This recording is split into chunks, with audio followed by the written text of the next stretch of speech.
హ్మ్. ప్రభుత్వం గాని, రకరకాల సంస్థలు గాని, అదేవిధంగా ప్రజల వైపు నుంచి కూడాను గట్టి చర్యలు తీసుకోకపోతే బహుశా ఆహ్, పరిస్థితి దారుణంగా కనీసం ఈ పాకెట్ హ్మ్. దారుణంగా ఉండేటటువంటి పరిస్థితి ఉంది. మీకు తమాషా ఉదాహరణ చెప్తాను. ఇప్పుడు మీకు పాత బస్తీలోని హఫీజ్ బాబా నగర్ వీటన్నిటిలలో రోహింగ్యాలు ఉన్నారు. హ్మ్.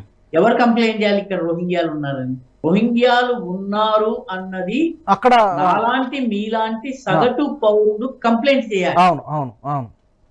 సగటు పౌరుడు నాకెందుకు అని బయటకొచ్చి, లేకపోతే ఆ ఏరియాకి వెళ్తే దెబ్బలు తినాలో, తన్నులు తినాలో, లేకపోతే ఇంకోటి చేయాలో అని చెప్పి వెనక్కొచ్చేస్తే, హ్మ్. హ్మ్.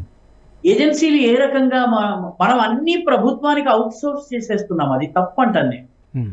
హిందూ హ్మ్. సమాజము అన్ని విషయాలను ప్రభుత్వానికి ఔట్‌సోర్స్ చేసి ఎవరో మోదీ కాపాడతారు, అమిత్ షా కాపాడతారు, యోగి కాపాడతారని చెప్పేసేసి మనం మాత్రం